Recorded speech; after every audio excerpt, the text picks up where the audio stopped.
Un peu plus de 19h sur CNews. Merci d'être avec nous pour Face à Philippe de Villiers. Cher Philippe, bonsoir. Bonsoir Elliot, bonsoir Geoffroy. Geoffroy Lejeune est avec nous. On pourrait faire cette émission tous les jours, Philippe. Tous les jours avoir des thématiques. Vous savez, dans la rue, les gens m'interpellent en disant mais il faudrait plus de Face à Philippe de Villiers. Je dis mais c'est compliqué quand même. Ouais.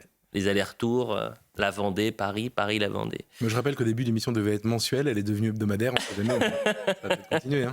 Bon, vous savez, Philippe, que l'équipe prend de l'ampleur. Que la semaine dernière, j'avais lancé un appel aux informateurs bien informés. Oui, et j'ai reçu un nombre de messages. Et c'est un collectif désormais d'informateurs bien informés. Et donc, j'ai décidé jusqu'à la fin de la saison que chaque semaine, on commencerait par une petite photo de famille. Une photo historique. Regardez cette photo. Vous allez me dire où est-ce que c'est et quand est-ce que c'était. Exceptionnel. Alors, vous me racontez ou pas ? Non, c'est drôle. C'est chez moi, à la Bralière, il y a Bertrand, l'ancien père système de la promotion maréchal de Turenne, et il y a le chef d'état-major des armées, Pierre. Et alors, moi, j'ai revêtu mon uniforme de sous-préfet. À la sous-préfecture, en fait, la sous-préfète, sous le lustre à facettes, il pleut des orangeades et des champagnes tièdes de femelles mégères de fonctionnariser. Je suis un soir d'été, Jacques Brel. Et le petit, je pense que c'est mon petit-fils, Jacques. Vous l'avez gardé, le costume ? Mais comment vous pouvez avoir accès ? Mais je ne vous dirai jamais. Je ne vous dirai jamais. Où est la taupe ? Eh bien, il n'y a aucune taupe. Il n'y a que des informateurs bien informés. Et jamais je vous dirai. Et vous voyez, si j'étais à table, c'est ce que je vous dirais. Attention. C'est encore un coup de Poutine. Bon, Philippe de Villiers, une actualité triste, puisque Marie-France Garot, que vous avez si bien connue, est décédée ce jeudi à l'âge de 90 ans. Elle a marqué la politique française, conseillère de Georges Pompidou, de Jacques Chirac. Sa mort n'a valu qu'une brève au journal de 20h jeudi soir. A-t-on oublié le poids de cette femme politique que vous avez, je le disais, si bien connue ? Je vous propose une séquence de Marie-France Garot. Nous sommes en 1981. À l'époque, elle est candidate à la présidentielle. Elle est l'invitée de Duhamel et d'El Kabbach. Écoutez, puisque elle va donner une leçon de gaullisme. Vous voyez, moi j'avais 6 ans en 1940. Par conséquent, je n'ai pas connu ce qui, pour moi, est probablement ce qu'il y a de plus grand et de plus beau et de plus exigeant, c'est-à-dire le gaullisme de la guerre. Le gaullisme de Londres et de la résistance. Le gaullisme intransigeant, exigeant et solitaire. C'est pour cela que quand on me demande si je pense que je suis gaulliste, je réponds que je n'oserais jamais le dire. Il y en a beaucoup qui n'ont pas cette humilité, alors. Écoutez, ils sont responsables de leurs propres propos. En ce qui me concerne, j'ai trop de respect pour ce qu'a été le gaullisme à cette époque pour oser me dire gaulliste. Si certains me font l'honneur de penser que parfois dans ce que je fais, il peut y avoir quelque chose qui peut faire penser au gaullisme, eh bien c'est bien de l'honneur pour moi.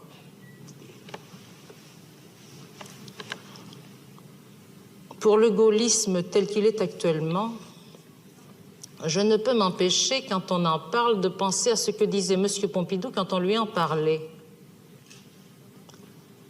Il citait le cardinal de Retz, qui disait « Les grands hommes sont souvent des grandes raisons pour les petits génies. » C'est tout. Geoffroy Lejeune. C'est vrai que c'est impressionnant.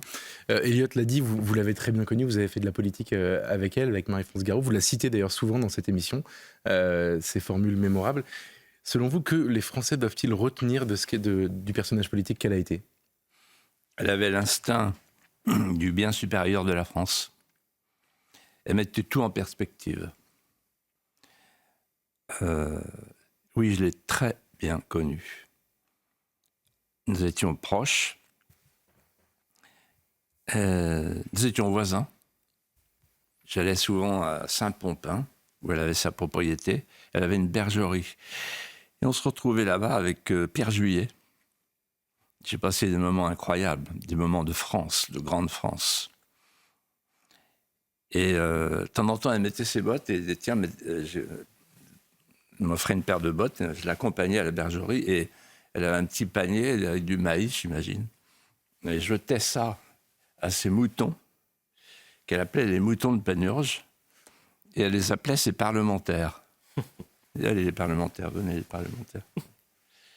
C'est dire. Elle n'était pas parlementariste. Mais le moment clé dans notre histoire commune, Marie-France Garot, Philippe Séguin, Charles Pasqua, le général Gallois, Alain Cotta, enfin, tous ceux qui se réunissaient chez elle, quai Anatole France, sur un grand tapis vert qui recouvrait une grande table, ce fut Maastricht. Elle fut l'homme fort de Maastricht, c'est-à-dire que c'est elle qui commandait les divisions du non. Nous étions les conscrits, elle était le chef de guerre. Et alors, elle comparait le traité de Maastricht au traité de Troyes, en disant, les enfants, nous sommes en 1420. Le traité de Troyes. Il a fallu qu'une reine de France, Isabeau de Bavière, elle en parlait comme s'il était morte la veille. Il a fallu que cette reine plissée de gras sous le Hénin, cette femme brutale et si abondante, qui était la femme d'un roi fou, Charles VI, transfère la souveraineté de la France à l'Angleterre. C'était ça, le traité de Troyes. Eh bien, le traité de Maastricht fait de même. Et elle s'arrêtait et elle reprenait « Pauvre Charles VI ». Un instant, elle nous regarde et elle poursuit « Pauvre Chirac ». On a retrouvé une photo du 12 septembre 1992. On voit Marie-France Garot, on voit Charles Pasqua, on voit un certain Philippe de Villiers à côté d'un monsieur Séguin. C'était le 12 septembre, à quelques jours du référendum. Oui. Alors, en fait, le référendum, on l'a préparé quai Anatole France. Et donc, en fait, c'est elle qui était à la manœuvre. Hein. C'est elle qui fabriquait les formules. Bon. Elle avait le curare facile et la colère joyeuse. Et chacun avait peur du bon mot. Parce qu'elle était capable de décocher plus vite que son ombre. C'est-à-dire qu'un jour, par exemple, elle était en colère après Séguin et dit, de toute façon, regardez-le. C'est le croisement de Raymond Barre et Enrico Macias. Mais Maastricht a été préparé chez elle, dans son bureau. C'est là qu'elle a dit, il faut une exception d'irrecevabilité, ce sera vous, Philippe. Et c'est elle qui a écrit sous nos yeux la phrase célèbre d'une actualité saisissante. La droite et la gauche sont les deux détaillants qui se fournissent au même grossiste. Au même grossiste qui tient boutique à Bruxelles. Quelle actualité! Et on parlera de ça, justement. Parce qu'en fait, on n'a plus que des Bruxellois. C'est tellement contemporain. Et donc, voilà. Et voilà, Marie-France, elle m'a soutenu en 1995, à l'élection présidentielle. C'est elle qui a eu l'expression sur TF1, il est droit dans ses bottes. Après, ça a été repris pour Juppé. On n'a pas la même pointure. Les bottes de Juppé ne sont pas les miennes. Philippe de Villiers, voilà pour l'hommage. Et ce qui m'a marqué, par exemple, le jeudi soir, c'est lorsque je regarde le journal, je le disais, de 20h, c'est le service public. Et sa disparition n'a été traitée qu'en quelques phrases. C'était une brève dans le journal. Il ne faut pas oublier aussi un moment clé que j'ai vécu. C'est l'appel de Cochin. Ah oui, qui est un tournant, bien sûr. Quand elle qui faisait dire ensuite à Jacques Chirac, quand j'étais avec lui en Corrèze, je ne suis pas anti-européen ou pro-européen, je suis européen. Donc il envoyait le cochonnet assez loin. Et c'était Marie-France, en fait.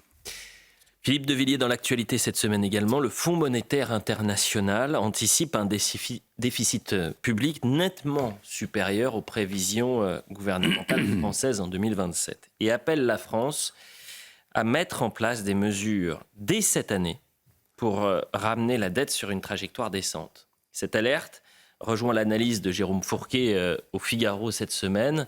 Voilà ce qu'il disait, l'État guichet, un modèle à bout de souffle dans une France qui a cessé de produire.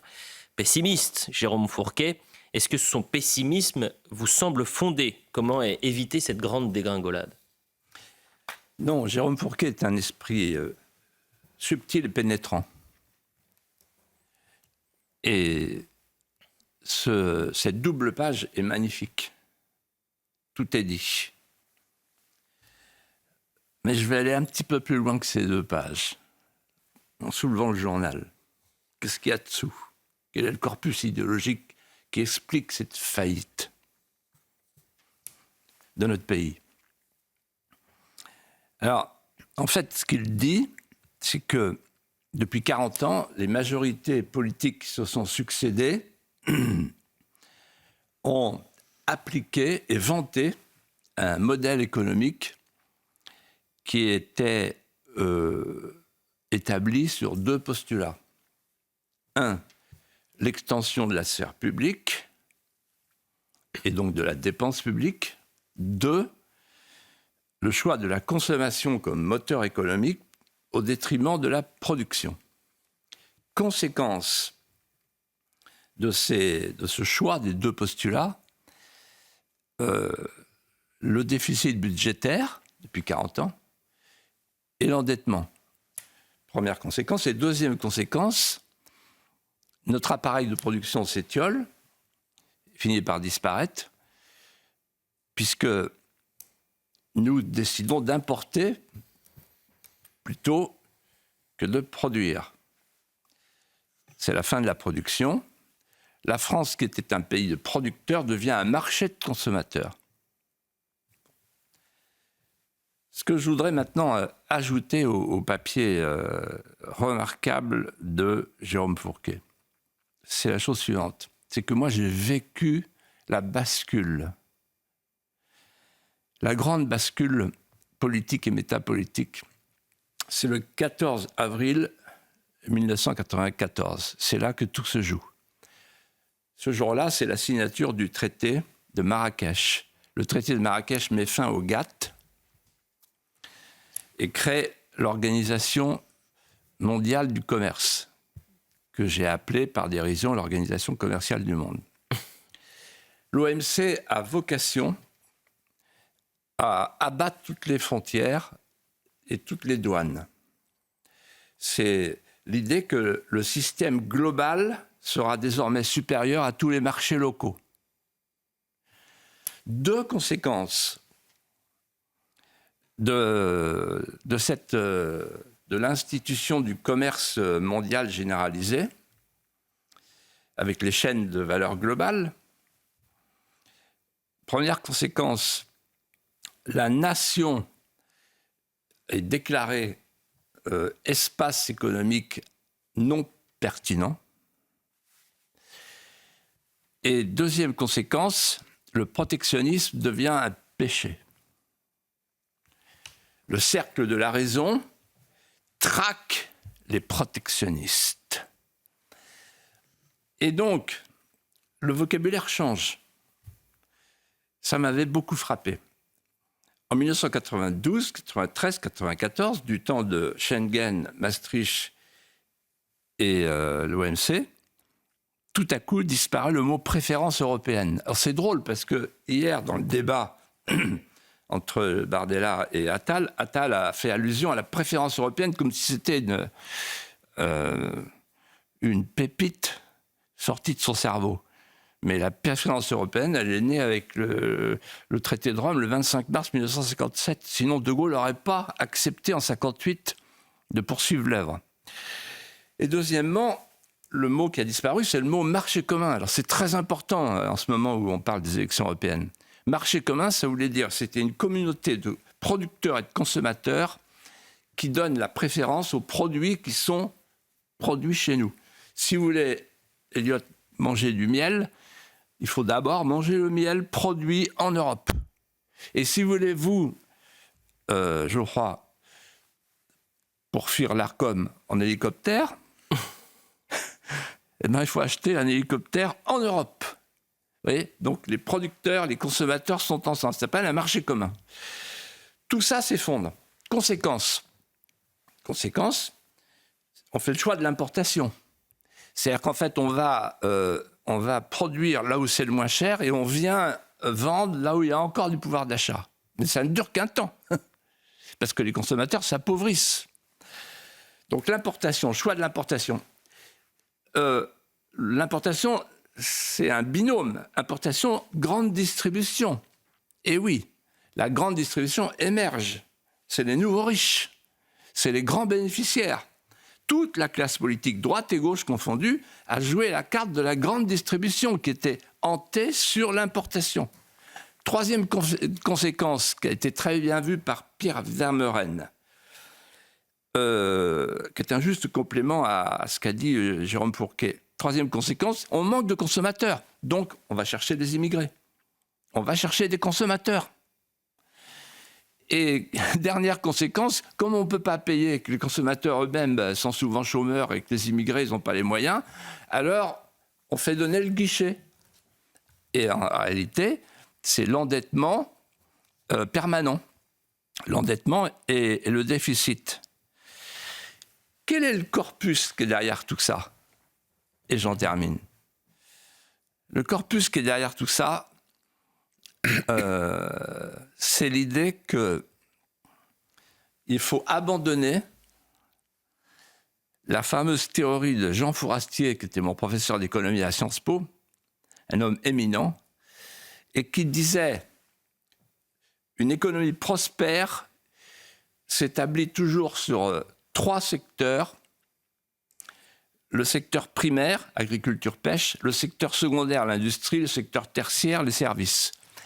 Et qu'est-ce que disaient Édouard Balladur, Alain Madelin et tous les autres ? Je cite les plus connus et les plus militants. Ils disaient, mais Philippe, on a eu des débats entre nous, vous ne pouvez pas savoir, donc je les reproduis là sous vos yeux.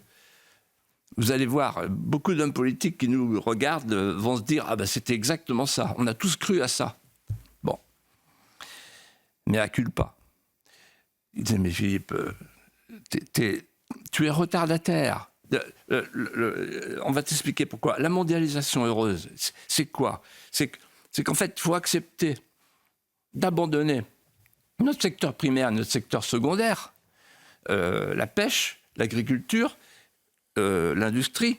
Pourquoi ? Parce que on ira produire dans les pays émergents à bas coût de main-d'œuvre. Et nous, on va se concentrer sur ce qu'ils ne savent pas faire. C'est tout ce qui est matière grise et services. Parce que, Philippe, tu ne crois tout de même pas que les Chinois et les Indiens, ils vont devenir informaticiens et ingénieurs. Et que demain, on aura là-bas des boîtes, des batteries électriques. Je sais pas, on est loin de tout ça. Bon.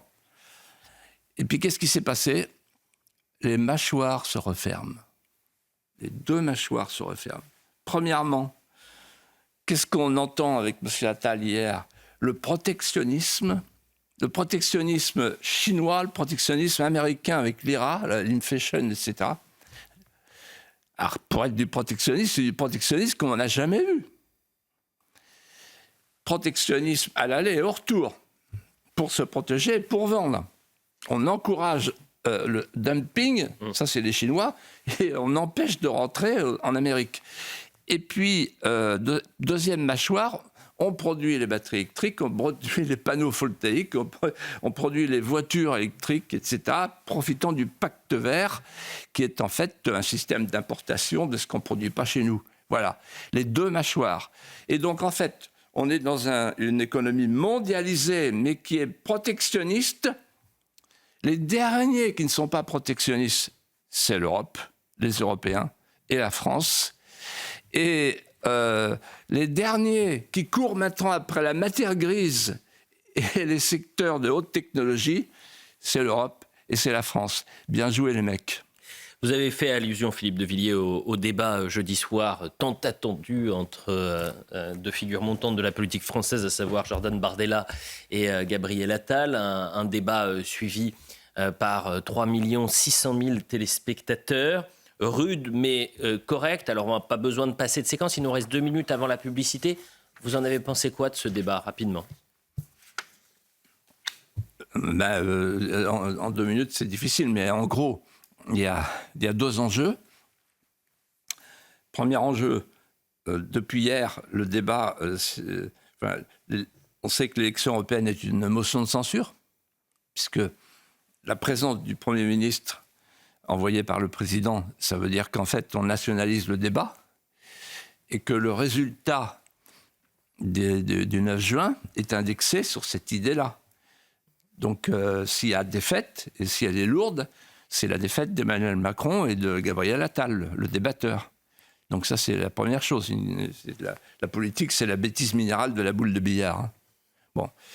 Et deuxième chose, on voit bien qu'en réalité, il y a un clivage très net dans les listes de droite et les listes de gauche.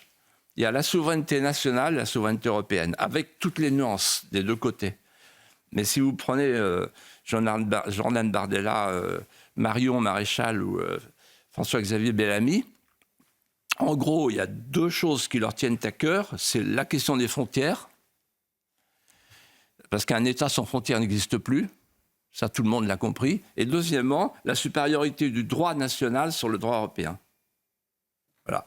Et en face, on a les tenants du sceau fédéral, c'est-à-dire l'élargissement à 37 et la fin du droit de veto. Voilà, pour résumer l'enjeu de l'élection qui est devant nous. Messieurs, la publicité, on revient dans un instant. On partira 30 ans en arrière. Élection européenne 1994.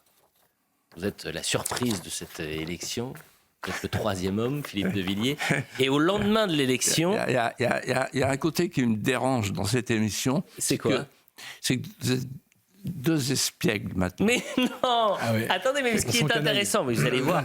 Pourquoi c'est intéressant ? Parce que, déjà, ce que vous allez dire, 30 ans plus tard, 100 ans, évidemment, mais pas que.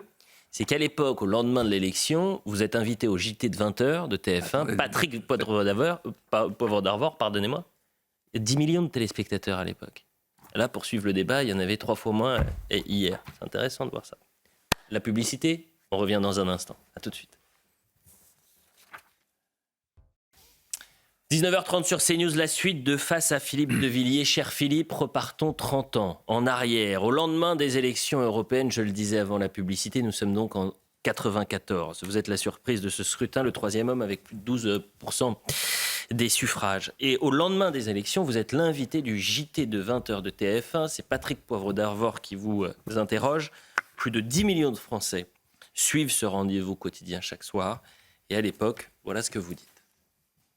Vous savez, moi j'avais dit pendant la campagne des européennes qu'il fallait la diversité parce qu'il s'agissait d'un scrutin proportionnel et qu'il faut l'unité de candidature pour la présidentielle. Je n'ai pas changé d'avis. Et c'est pas parce que le score que nous avons fait est plus important que prévu qu'il faut pour cela, comme on dit chez nous, prendre la grosse tête. Simplement, ce que je voudrais dire à Édouard Balladur, Premier ministre de la France, dont je souhaite le succès parce que son échec serait l'échec de la France, c'est que l'Europe est à la dérive et que les 2 questions qu'il faut inscrire au cœur des mois qui viennent pour l'action gouvernementale, pour le Parlement et pour les Français, c'est la question de la souveraineté de la France. Est-ce que la France est une queue de comète de l'histoire ou est-ce qu'elle va franchir le siècle ? Et la question de la corruption. Est-ce que la société politique va accepter, oui ou non, de donner à la justice les moyens de lutter contre ce fléau ? Geoffroy Lejeune. C'est drôle parce qu'on ne peut pas dire que vous ayez beaucoup changé sur la question de la souveraineté. On croit que c'est aujourd'hui, que vous parlez aujourd'hui. Et sur la corruption, les gens ne le savent pas. En tout cas, vous n'avez plus cette image-là aujourd'hui, mais en fait, vous êtes un des premiers chevaliers blancs un peu de l'anticorruption dans la classe politique française, dans les années en tout cas où vous êtes actif. Un peu le Mediapart, le Edoui Plenel de l'époque. Et vous avez eu des vrais combats. Est-ce que vous pouvez nous raconter ça ? Très rapidement, le 17 octobre 1990, je monte à l'assaut, dans l'hémicycle, et je vois les regards qui se tournent vers moi, des visages blêmes, des fronts moites, une assemblée qui transpire d'angoisse, parce que je viens de prononcer un mot qui va faire chanceler la Météorandie. L'affaire Urbain. En fait, j'ai découvert, grâce à l'inspecteur Godineau, devant une classe politique affolée, qu'il y avait tout un système de raquettes, de fausses factures, avec des réseaux incroyables. Et je tenais la preuve matérielle avec les cahiers Delcroix. Je ne me rendais même pas compte que c'était de la nitroglycérine. Il y avait tous les noms, et il y avait tous les mécanismes. Et en fait, la conclusion, c'était qu'en fait, François Mitterrand avait été réélu avec de l'argent sale. Donc là, on me met sous protection policière, et très vite, je m'aperçois, j'étais soutenu par François-Olivier Gilbert du Figaro, formidable, le patron du Figaro à l'époque, par Louis Powell de Figaro Magazine, et Philippe Tesson, patron du Quotidien de Paris, le papa de Sylvain, qui était un ami et un grand journaliste. Et donc, je ne me rendais pas compte de ce que je faisais, en fait. Je marchais sur la queue du serpent, et alors, à un moment donné, je m'aperçois qu'il y a la droite et la gauche. Alors, la droite, ils se sont spécialisés, en fait. La gauche allait vers les grandes surfaces. En fait, les petites surfaces, c'était les petits bénéfices, quoi, au passage, quoi, pour implanter les grandes surfaces et en finir avec le petit commerce et avec tous nos villages. Et puis la droite, elle faisait les ponts, le pont de... voyez, enfin, voilà, les travaux publics. C'était plus noble. La droite en économie est quand même meilleure, quoi. Mais à ce moment-là, c'est la panique à bord. Casque à pointe, tout le monde aux abris. Pourquoi ? Et à ce moment-là, ça ne s'appelle plus l'affaire Urbain, ça s'appelle l'affaire Urbain et Orbi. Bon. Et voilà. Mais là, aujourd'hui... Ça, c'est la corruption d'hier. Oui, la corruption d'aujourd'hui, c'est quoi ? Alors, d'abord, il y a la corruption, il y a Étienne Blanc, le sénateur, qui met en exergue la corruption des agents, qui est en train de venir avec le narcotrafic. Et vous racontez, je me souviens avoir lu une scène dans un de vos livres, où vous racontez la corruption qui est quand même un peu la corruption d'aujourd'hui, en arrivant au Parlement européen, où vous découvrez les lobbies. Alors voilà, en fait, à Bruxelles, il y a 50 000 lobbyistes. Alors, c'est plus de la corruption. Je vais vous expliquer pourquoi. C'est qu'en fait, la pression des intérêts privés est partie intégrante du processus de décision, ce qu'on appelle la polyarchie délibérative. Et donc, en fait, le lobbying fait partie de la décision, et les lobbyistes, ils frappent à votre porte, et après, c'est les services rendus. Vous voyez ? Alors, un exemple de service rendu. La campagne de Mme Hayet.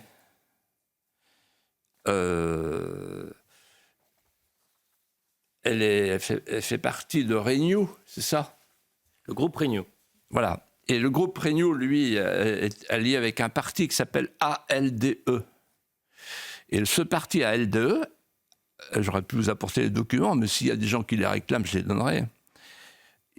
Et d'ailleurs, ils avaient été montrés par M. Bardella dans le débat avec Mme Hayet.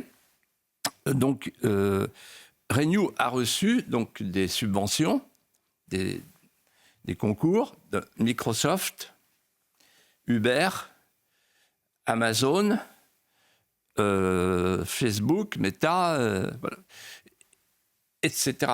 En d'autres termes, les lobbyistes américains ne sont pas stupides. Eux, ils veulent une Europe fédérale qui soit un marché de masse complémentaire et sous la coupe de l'ONU. Bah, ça se paye. Donc, on ne peut pas appeler ça corruption, on peut appeler ça lobby. Moi, j'avais pris une précaution, parce que j'avais compris ça très rapidement. J'avais pris une précaution quand j'allais à Strasbourg et à Bruxelles. J'avais fabriqué un petit panneau que j'avais accroché à ma porte, interdit aux chiens et aux lobbyistes. Et ça avait marché? Il n'y en avait aucun qui rentrait? J'étais très impopulaire. Et alors, ils avaient, je l'ai déjà raconté, mais ils avaient un système, les lobbyistes, avec une carte. Et sur la carte, il y avait 3 points, rouge, jaune, 4 points, et noir. Et le noir, ça voulait dire c'est pas la peine d'y aller. Ah, vous savez où vous étiez, vous? Et en noir, on était 3. Ah, ça fait pas beaucoup quand on connaît le nombre de députés européens. Philippe de Villiers, dans l'actualité cette semaine également, il y a eu le déplacement express du président de la République en Nouvelle-Calédonie dans un contexte de guérilla urbaine qui dure depuis plus de 10 jours. Alors que le chef de l'État était en train de rentrer, on apprenait ce vendredi la mort d'une 7e personne. Que pensez-vous de ce voyage? Et on a presque envie de se dire, tout ça pourquoi, Philippe de Villiers? Alors en fait, il était allé en Nouvelle-Calédonie comme il était allé au salon de l'agriculture. Il adore les palabres gesticulatoires. Et donc le seul résultat, c'est 40 000 kilomètres de traînées de carbone. De carbone. Pourquoi? Parce qu'il n'y a pas de cap. En fait, il a trouvé son territoire du en même temps. C'est-à-dire que c'est une colonie qu'on va décoloniser, mais recoloniser, c'est Edgar Faure. L'indépendance dans l'interdépendance. C'est ça qu'il est en train de nous faire, quoi. On voit bien. Et donc, pour éclairer les Français qui nous regardent, je dirais la chose suivante. Il faut choisir maintenant. Ou bien la Nouvelle-Calédonie est une colonie. Et si c'est une colonie, ben on la donne aux Kanaks. Ils la réclament, les indépendantistes. Ça irait bien avec la phrase d'Emmanuel Macron qu'il traîne derrière lui comme un boulet. La colonisation est un crime contre l'humanité. Ou bien alors, c'est la France. C'est un morceau de la France. Et dans ce cas-là, il y va parce qu'il applique l'article 5, il est le garant de l'intégrité du territoire. Si c'est la France, alors il faut qu'il y ait l'égalité des citoyens devant le suffrage. Et il faut la force pour éviter la violence. Et je voudrais juste ajouter ceci. D'abord, les Calédoniens, il faut leur dire ceci. Si la France s'en va, elle sera remplacée. Donc, vous voulez vous débarrasser de notre tutelle, qui est protectrice et salvatrice. Vous aurez demain les Chinois à notre place. Et ce sera autre chose. Vous serez bien plus malheureux. Là, vous serez une colonie chinoise. Et puis la deuxième chose que je voudrais dire, c'est que tout ça est une préfiguration. Aujourd'hui, la Kanaki, demain, la Seine-Saint-Denis. Vous voyez ce que je veux dire? Parce que si on va, comme la gauche, dans une démarche ethnique, ce qui est leur cas, on va aller jusqu'au bout, hélas. Et la France métropolitaine est en danger. Et donc, c'est pour ça qu'il ne faut pas céder, je le répète, ne pas céder. Sinon, les quartiers kanaks vont donner le mot aux quartiers souverains et aux narcotrafiquants, en disant vous pouvez y aller, ils sont faibles. Tout autre sujet, Philippe de Villiers. Ils étaient 18 000 pèlerins lors du week-end de la Pentecôte à marcher entre Paris et Chartres. Et il se dit qu'un certain Geoffroy Lejeune est allé les accueillir. Vous étiez présent dimanche dernier à Chartres. J'ai pas marché malheureusement, mais par contre je suis allé offrir le journal du dimanche aux pèlerins qui prenaient le train après. 2000 pèlerins de plus que l'année précédente, c'est un record. C'est un moment qui a d'ailleurs, vous avez pu suivre ce pèlerinage sur les antennes de CNews. Tout un symbole, Philippe de Villiers, dans un contexte où les chrétiens sont souvent agressés, où l'on s'en prend régulièrement aux édifices religieux. Et peu de gens en parlent. Alors, doit-on parler de tabou, de déni, d'omerta? Pourquoi personne ne parle de la christianophobie? Ah, c'est une vaste question, comme aurait dit le général de Gaulle.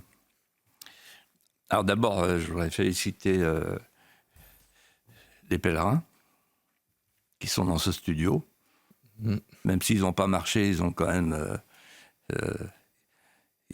accompagné. C'est le pèlerinage de Péguy, vous savez, qui a commencé en 1912. C'est une tradition, en fait. 2000 ans de labeur ont fait de cette terre un réservoir sans fin pour les âges nouveaux. 1000 ans de votre grâce ont fait de ces travaux un reposoir sans fin pour les âges nouveaux, voilà. Et pour l'âme solitaire, voilà. C'est Péguy, c'est du grand Péguy. En fait, là, on est devant un surgeon. On est devant un bouton, c'est le greffon sur le pied mère. Et il y a des gens qui désespèrent, qui viennent me voir, qui disent « de toute façon, c'est foutu ». Non, c'est pas foutu, parce que ce sont toujours les minorités qui gagnent. Et là, on a quelque chose qui se passe. Il n'y a pas que là, d'ailleurs. C'est News. C'est aussi un greffon sur le pied mère, greffon de la vérité. Greffon de la beauté, greffon de la vérité, greffon de la spiritualité. Il y a aussi tous les établissements scolaires, sous contrat, hors contrat, les catholiques ou juifs, qui sont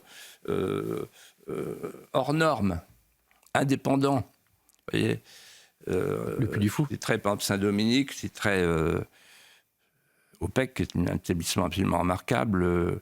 Stan, sous contrat, une école hors contrat que je recommande à tous les parents, c'est les Dominicaines Saint-Esprit de Pont-Calec. C'est remarquable. Les élèves qui sortent de cet établissement sont des champions dans la vie. Ils surclassent les autres, c'est comme ça. Voilà.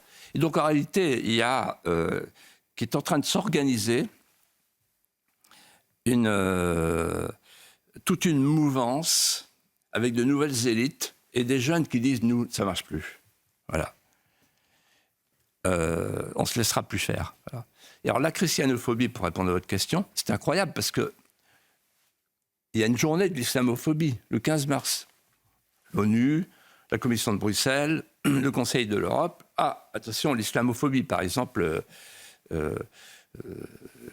quelqu'un qui parlerait de la mouvance arabo-musulmane, oh là là, l'ARCOM, etc. Vous voyez, bon. Et alors que la christianophobie, on n'en parle pas. Celui qui a inventé le mot, c'est Michel de Gégère, l'historien. Et la christianophobie, ça veut dire une chose, ça veut dire qu'il y a 5000 morts par an, l'année dernière, 5000 morts dans le monde, chrétiens, et il y a 1000 attentats contre les lieux de culte chrétiens en 2023. CNews s'honore d'avoir fait sur ce sujet un édito, Dimitri Pavlenko, il y a quelques semaines, brillantissime. Alors en fait, tout le monde s'en prend à la chrétienté, le laïcisme du vide qui conduit au nihilisme d'État pour arracher les derniers marqueurs de la chrétienté, on a vu avec la statue de Saint-Michel, etc. Et moi, je pense, comme l'avait proposé Marion Maréchal, qu'il faudrait tout simplement mettre dans la Constitution, puisque Macron aime beaucoup changer la Constitution, mettre dans la Constitution les racines chrétiennes de la France. Pourquoi ? Pour faire ce que René Raymond avait demandé à la fin de sa vie, c'est-à-dire installer la primogéniture de la chrétienté sur toute autre forme de culte sur le territoire de la fille aînée de l'Église. Philippe de Villiers, comme chaque semaine, vous terminez cette émission par un apologue. Le 24 mai, le maire de Paris sauve sa ville. Alors j'avoue, Philippe de Villiers, être perdu. Est-ce une énigme ou un apologue ? Faites-vous, Philippe de Villiers, allusion à Madame Hidalgo qui espère faire trempette dans la Seine en juin prochain. Ah. Que se passe-t-il ? Je prends le dessus, là. Alors voilà. Le maire de Paris est en difficulté. Le bruit court que le roi des Huns se rapproche de l'île de la Cité. La peur se répand partout. Une peur hideuse, une peur poisseuse, une peur aveugle. Elle se répand dans les ruelles. Et on entend des clameurs désordonnées. Il faut la jeter à la Seine. De qui parle-t-on? De la Curialis, Geneviève, le maire de Paris. Et on ajoute, et il faut traiter avec lui. Lui, c'est qui? Attila, tout simplement. Toutes les bourgeoisies des beaux quartiers de Lutèce ont la tête en feu et virounent comme des hirondelles affolées. Elle, Geneviève, elle se dresse et elle les appelle à la résistance. Elle prie, mais ils arrivent. Le 24 mai 451, nous y sommes. Les Parisis savent très bien qui ils sont. Puisque partout, on sait que dans les pays traversés, le sol est rasé et l'herbe glacée d'effroi ne repousse plus. On dirait de ces vols de sauterelles qui s'abattent sur les moissons avec une irrésistible impétuosité d'une force de la nature. Voilà, ils sont là, au pied des remparts. Ce sont des petits hommes râblés, couverts de peau de rat. Dès leur naissance, les pères ont déformé les crânes des bébés, des mâles, pour qu'ils puissent plus tard s'emboîter plus facilement dans les casques. On sait aussi que ces brutes se nourrissent de viande à demi crue, de n'importe quel animal, et qu'ils attendrissent cette viande entre les cuisses et la croupe du cheval. Donc, il ne faut pas tomber entre leurs mains. Ils sont là, et le face-à-face est là. Attila. Elle est en haut des remparts. Elle le regarde, il la regarde. Elle le dévisage. Elle le trouve petit, trapu. Mais sa hautainerie, quand il promène le regard autour de lui, donne une semblance de puissance manifeste à chacun des mouvements de son corps altier. Ces hommes ont des têtes de gargouilles. Ils galopent, mais de loin, on a une curieuse impression. On a l'impression que les membres du cheval et du cavalier sont liés, tant le cavalier demeure, si l'on peut dire, constamment cloué sur sa monture. Geneviève a compris. La foule est transie. C'est la confrontation. Elle voit arriver vers elle, doucement, depuis le haut des tours, Attila. Elle prie. Elle étend les bras. Que faire d'autre?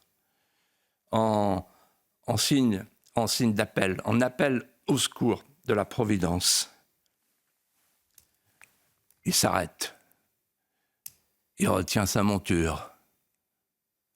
Il hésite. Et soudain, il fait demi-tour. C'est incompréhensible. Il s'en va. Il renonce. Il renonce et il va vers sa défaite au champ catalonique. Alors, les bras de Geneviève retombent. La foule tombe à genoux. Elle se tourne vers Geneviève. Elle la célèbre. au moins cette fois-là, dans l'histoire de Paris, le maire de Paris aura sauvé sa ville. Merci pour cet apologue, Philippe de Villiers, pour cette émission. Merci à vous, Geoffroy Lejeune. Donc vous ne parliez pas d'une mère ou d'un maire qui allait faire tempête en juin prochain. Merci à tous les deux. On se retrouve la semaine prochaine, bien sûr. Je salue les informateurs bien informés. J'ai hâte de voir les prochaines photos. Et nous, on se retrouve dans un instant pour l'heure des pros. À tout de suite.